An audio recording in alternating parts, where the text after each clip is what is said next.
And finally, the Republic of Ireland.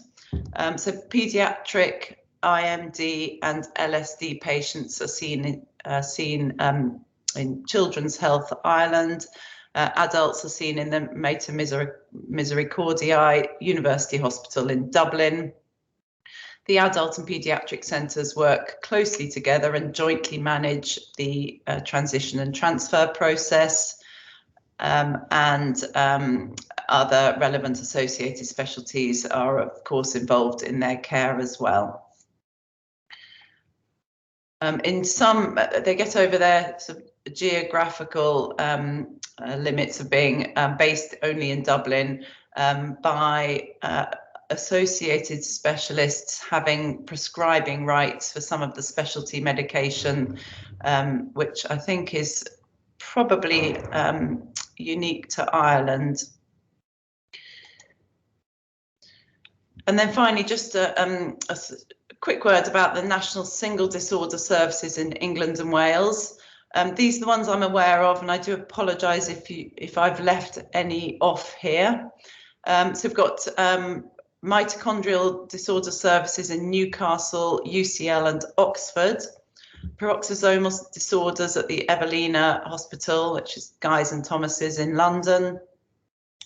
Porphyria nationally is delivered from Cardiff, but with outreach clinics in Edinburgh, Salford, Birmingham, and no doubt elsewhere. Alkaptonuria is the central services in Liverpool. Ulstrom is in Birmingham, and McArdle's is at UCLH. Right, I'm going to hand over there to my colleague, Dr. Nish Guha, who's going to tell you a little bit more about adult IMD outreach services, and in particular relation to his own experience in Oxford.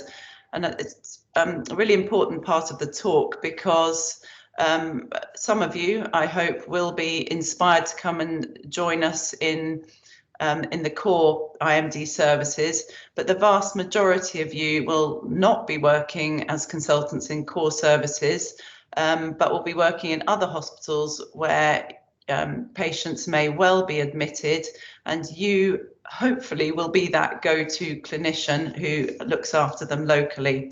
So really important part of the talk, which I hope you all stay and listen to. Thank you. Thanks, Nish. Thanks, Charlotte. I'm Nishan Guha. I'm a consultant in chemical pathology and metabolic medicine in Oxford, as Dr. Dawson said. And the aim of my talk today is really to explain to you how our outreach IMD service has developed over the years. It was one of the early ones to get going, to try and, as Dr. Dawson has said throughout her talk, spread the ability for this highly specialised service to cover the geographical challenges that are seen throughout the UK, so that patients have access to this level of care. So I start really with the story of how this began. The Charles Dent Metabolic Unit at Queen Square, under the banner of UCL Hospitals Trust, is one of the largest IMD services and has been running specialist clinics in IMD for many years. And it was obviously an expanding service, constantly taking large amounts of paediatric referrals, for example, from Great Ormond Street Hospital. And the clinicians there noted that there was a large number of their patients who were travelling already quite great distances from the Oxfordshire area, west of Oxfordshire, and the surrounding area.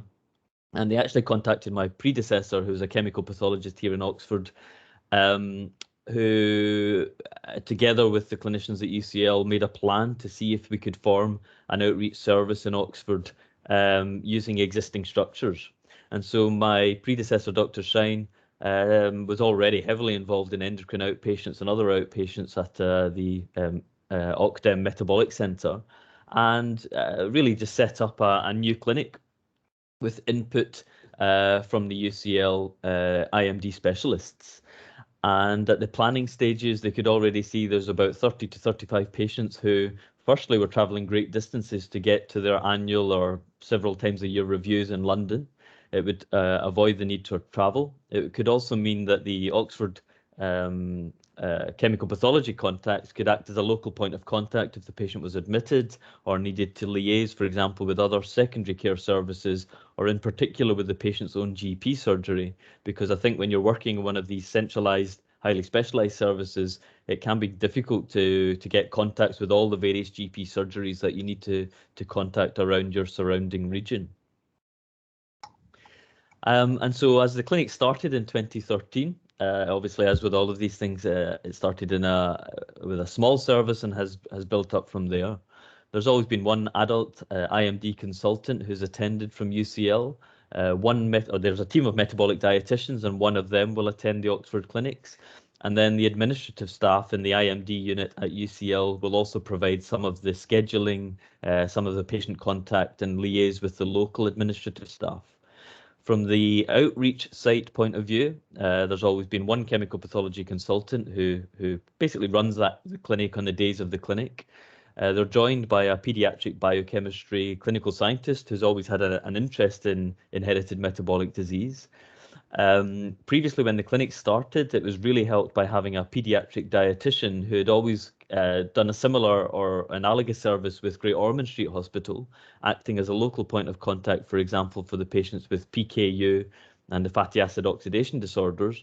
And so often this pediatric dietitian was able to attend the adult clinic to help with the patients who were transitioning from pediatric to adult services.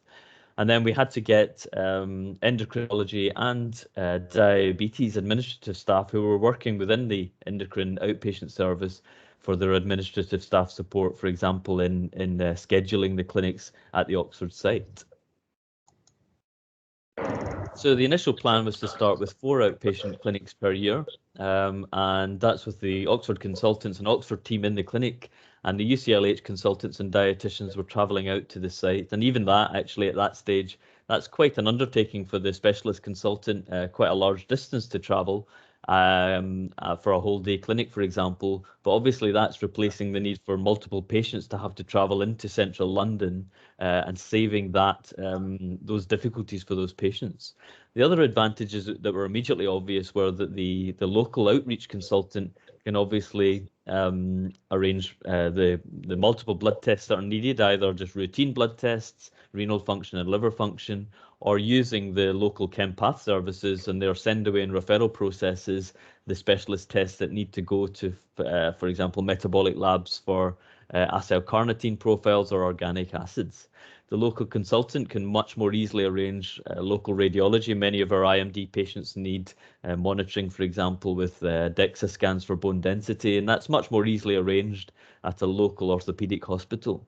And then also these IMD patients, as Dr. Dawson has said, are under multiple specialties and multiple consultants. And it's much more easy. It's easy for the outreach consultant who already has relationships with these services that I've listed there to then arrange referrals and discussions and MDTs with these local teams, for example, in clinical genetics or neurology, where in large part, much of the care is shared between all of these services and the IMD service. There were expectations, and really this was run by the highly specialised service, that some of the care really needs to be provided by the specialists.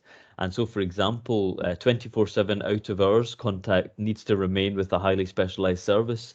And in our case, the UCL team have a constant rota for 24/7 care. So it's important that the patients are aware of that although they're being seen in Oxford, the overseers are really from the specialists in London. And so we do that through making sure all of our patients have an emergency regimen or emergency protocol specific to their condition. And that also includes all of the emergency contact details, the lists of telephone numbers and email addresses that the patient should use for daytime hours and the patient should use out of hours if they become unwell, or really if they have any kind of queries or questions. And not only that, it being useful for the patient, it's also useful for the clinicians that are involved with the patient, be that the GP, if there's a set of paramedics that reviews the patient, or if the patient's admitted to a local hospital. Everyone can use these emergency protocols to contact the specialist teams who, if it's an Oxford patient, will then obviously advise them to also contact myself or my local ChemPath team to act as a point of contact. There's also, as you've learned throughout this course, a large part of IMD care is run by the dietetic services. If you imagine